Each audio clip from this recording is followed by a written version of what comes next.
Hi, ciao everyone. I'm Katie, the founder of Untold Italy tours, podcast, and travel resources. And this is my colleague, Olivia. Ciao, everyone. Nice to see you again. Yes, it's great, isn't it? I'm so loving telling everyone about our itineraries. And this one is a really special one. Today, we're going to be talking to you about Umbria in the summertime. And this is a very special region, and I love it. And you've spent quite a bit of time there, haven't you, Liv? Yes, absolutely. So I worked on an organic agriturismo and I absolutely fell in love with Umbria. So I'm very excited to return. Now, some people might not know exactly where Umbria is, but it's in a really cute little pocket, isn't it? And it's hidden in plain sight, really, in between Rome and Florence. Yeah, exactly. So it's sort of nestled away. It's landlocked. There's a few lakes there. And it's just a beautiful region. It's very green. So it's known as the Green Heart of Italy. It's in central Italy. It's also often called like the New Tuscany because it's quite close to Tuscany, but it's not as discovered. So I think you get all of these beautiful, pretty little towns with nowhere near the amount of tourists, I guess, that go to Tuscany. Lovely. Hmm. Yeah, it's just one of those prettiest. It's untold, isn't it? Let's Yeah. face it. That's why we chose to go there. So, what we're going to do today is walk you through our summer itinerary, which has got a very special event at the end. It's like it builds into this great crescendo where you're going to get this amazing treat at the end. But we'll walk you through it. But first, we're going to pop up a little presentation so we can show you some of the beautiful scenes that you're going to experience when you come on tour with us. Amazing. Okay. Amazing. Oh, so Look pretty. at those poppies. No. Unbelievable. Now, you mentioned that Umbria is known as the Green Heart, but it's also really well known for its flowers, isn't it? Because they just Mhm. bloom in all the fields. Oh, it's so beautiful. Yeah, you're right. I think Umbria is a region obsessed with flowers, and that's really the theme, I guess, of our June tour. And you'll find out why if you keep watching. Yeah, and I mean, if you haven't seen fields of poppies like this, Mm. like it's incredible. I remember driving around and just Mm. stopping and just trying to take photos like every 2 minutes because it is so stunning to see this carpet of red and look at these beautiful hilltop towns in the background. Anyway, let's give you an overview of the itinerary that we're going to follow, and then we're going to do a little bit of a deep dive into it. Perfect. Okay, so day one, we arrive in Orvieto in time for aperitivo, a walking tour, and a delicious dinner. Day two, it's all about the Umbrian vineyards and hilltop towns. Day three, we're going to be going truffle hunting, eating pasta, and visiting an olive grove. Day four, artisan Umbrian ceramics and organic wine. Day five, we're going to be learning to make some Umbrian dishes plus a trip to Assisi. Day six, visiting medieval Perugia, some more tastes of Umbria and gorgeous Gubbio. And day seven, we wrap it all up at the Spello Infioratus festival and enjoy a delicious seasonal lunch afterwards. Amazing. Oh, wow. And I don't think there's a better place to start than in Orvieto because Orvieto, look at that, Oh, amazing. But it's really, really close to Rome and Florence. And in fact, the last time I was there, I started in Rome and I went there for lunch, as you do. And then I got back on the train and went to Florence. So it's really like doable yeah. as a day trip. But you know, we miss out on so much if you just go for the day. You need to stay for longer so you can appreciate this beautiful town. Absolutely. Yeah, you're so right. So, yeah, we'll arrive in Orvieto in the afternoon. We'll meet up with a local guide who will really bring this city to life for us, tell us about all the stories and the interesting tales. We're going to be, of course, visiting the cathedral, which you can see just the top of it in that picture. And it is a magnificent, there we go, it's a magnificent cathedral. Yeah, it's really quite astonishing and impressive when you see it in real life because it's enormous. And then we'll be going for an aperitivo, enjoying a nice spritz, and of course, a delicious welcome dinner with some Umbrian classics. Oh, what sort of classics do they have? What are the dishes of Umbria? Dishes of Umbria. So we're going to be enjoying local pastas. So they're really famous for as well things like hare or rabbit, some more gamier meats, but there'll be other options if that's not for you. Traditional pasta dishes like the stringozzi. They also have lots of pappardelle there. They're very, very big on cured meats. So, we'll have pasta with a nice salumi, prosciuttos, the prosciutto di Norcia. Norcia is a town in Umbria, and they are absolutely famous for their prosciutto. And just thinking about it makes me a bit hungry. So, yeah, we'll definitely be enjoying some of that too. Oh, you're making me drool. Okay. But unfortunately, we don't spend too much time in Orvieto, but we're heading onwards into the green heart of Italy, and we're going to be stopping at a beautiful winery. Absolutely. So, yeah, along the way to our next destination, we'll be stopping at this family-run organic winery. This winery is really famous for their white wine, which you might not think about if you think of Umbrian wine. It's traditionally more known for their red wine, but their white wine is amazing. And when we're at this winery, it's a small winery. They don't get big bus loads of tourists here, which just means that we'll have a more intimate experience. You'll get to speak to the family and the winemaker. And then we'll sit down, enjoy a wine degustation, all paired with local organic goat's cheeses and some more salumis while we're at it. Oh my goodness. Yeah, I mean, that sounds pretty perfect to me. And they do the Orvieto white wine is actually really quite famous, and I've had it. It's really delicious. And if you're not a red wine person, then you'll be delighted to discover that there's some options for you in this area, because it's probably more than most other regions, apart from maybe Veneto, like we're known for their white wine. Okay. Then after lunch. After lunch, we'll stretch our legs a little bit in one of the many beautiful hilltop towns of Umbria. This one is Todi, and it's just gorgeous, and the scenes really do look like this. So we'll have some time to walk around. You'll have some free time to take all the photos that you could, possibly want, and just sort of soak in the vibe and the atmosphere of being in Umbria in this beautiful place.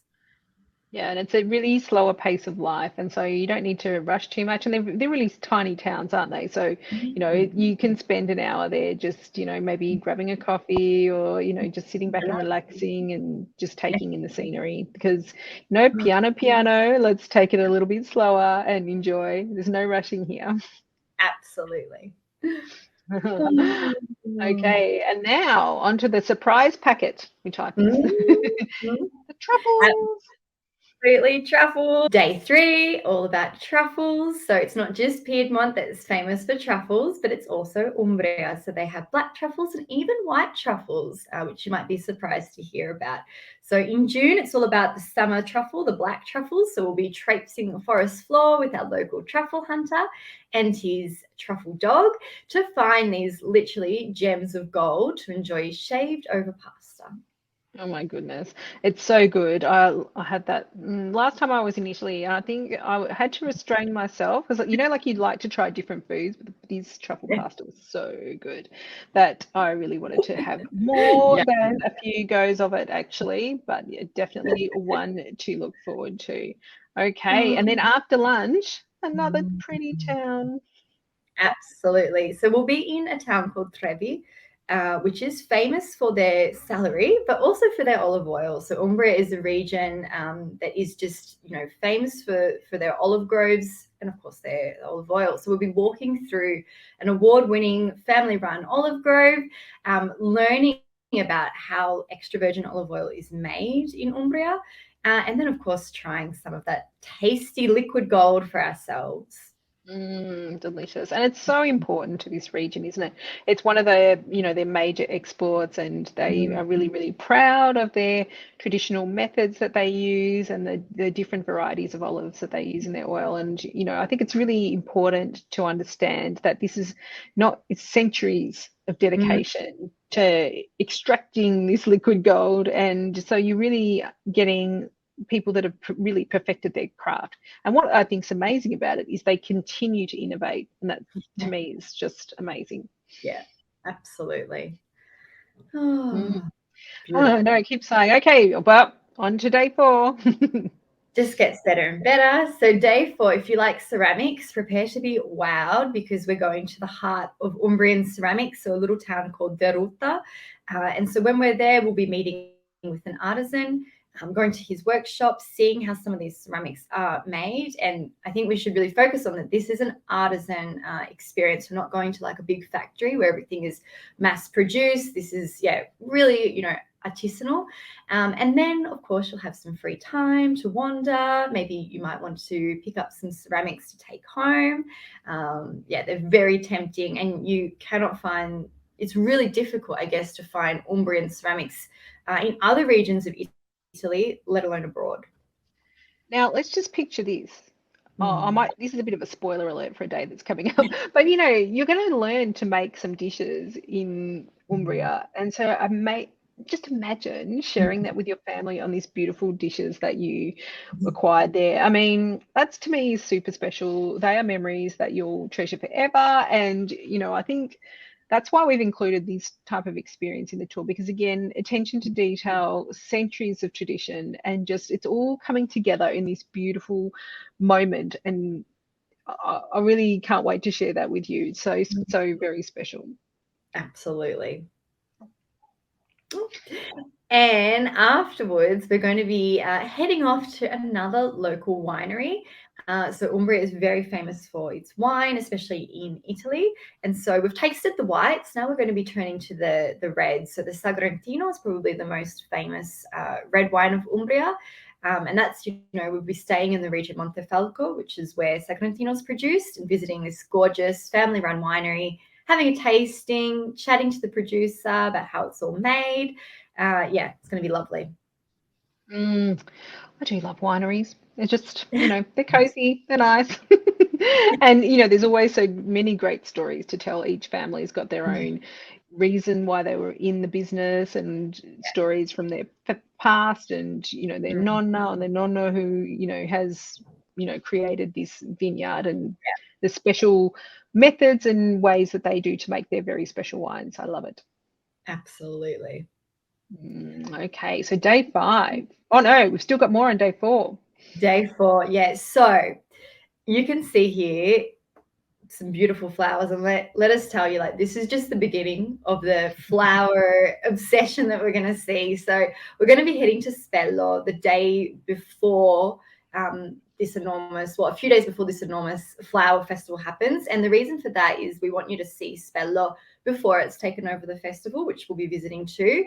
It'll be a little bit quieter, I guess, when we do that. You'll have a chance to wander and explore before, all the excitement of the last day, which we'll get to. So Spello is, probably my favorite town in Umbria. It is just another beautiful hilltop town, of which Umbria has many, but it's just so beautiful. It just has such a lovely energy and vibe about it. So we really want you to experience that for yourselves.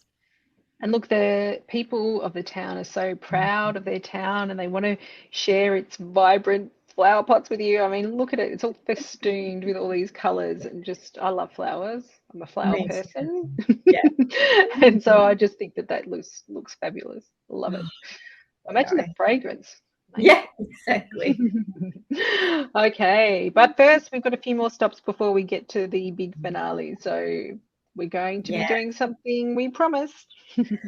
Pasta making. So something amazing about all the different regions of Italy is that they've all got their own unique pasta shape and method of making pasta. And so we'll be learning how to make the traditional Umbrian pasta, so the stringozzi, as well as some other traditional Umbrian dishes. We're going to a local cooking school run by a local woman, Letizia, and we'll be, just outside of Assisi. So it's a beautiful setting in the hills, very relaxing, and we'll be sitting down to have a delicious long lunch after we've learned to make all these recipes.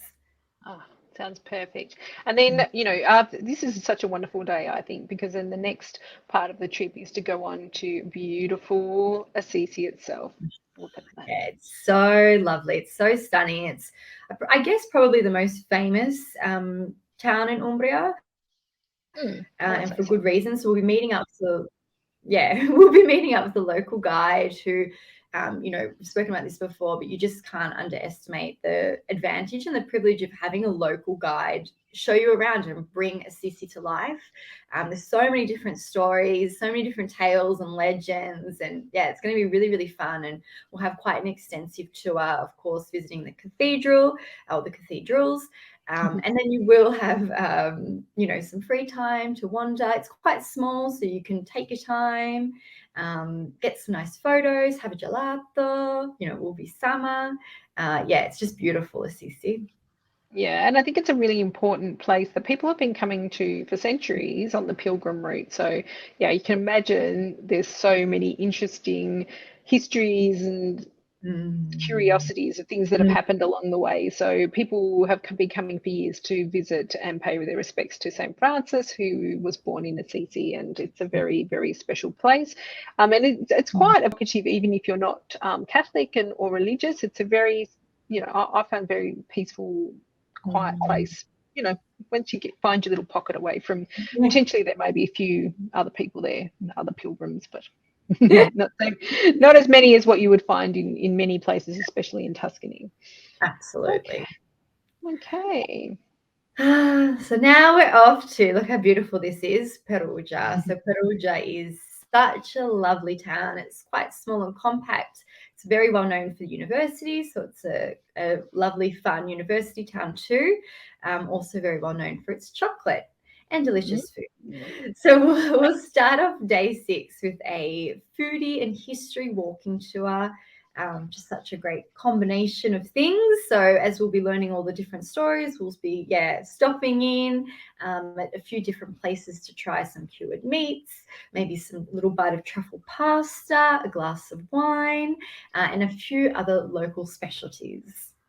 Yeah, and I think you can't underestimate how well respected the Umbrian salumi is throughout Italy, and it's something that, you know, there are a lot of pork products, and I think these, you know, pigs have been treated very well because it's so tasty. And it's true, they really do pay very big respect to the animals, and you can really sort of experience that when you taste it.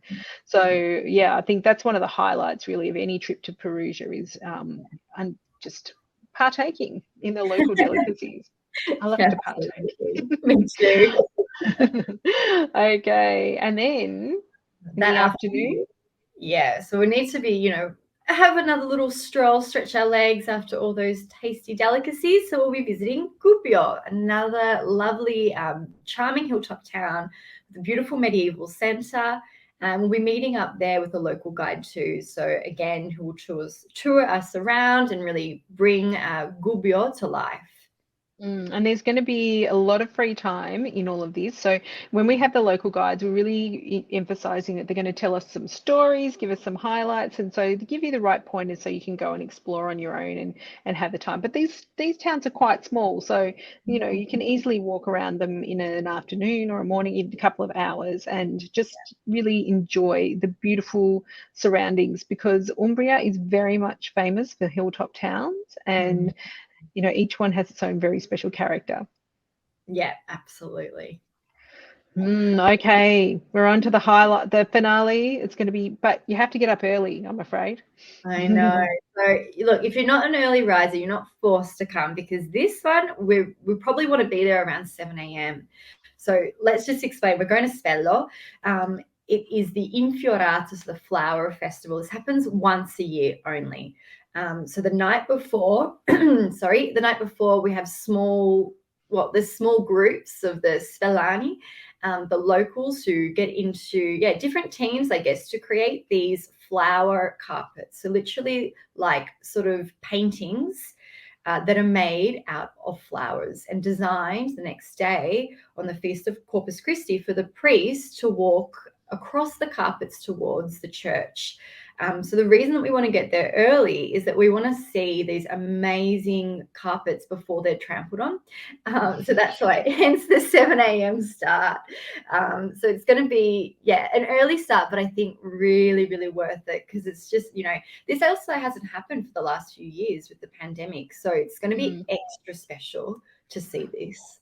Amazing. And just, I know Michelle, who was in our episode of Untold Italy, she lived there for a while, and she was able to participate in this festival. And she said it's one of the highlights of her life. It's a very beautiful community effort, but the actual artwork that's created with the flowers. This is a very simple one. They have a lot of ones that look like in frescoes or mosaics that really are very, very stunning.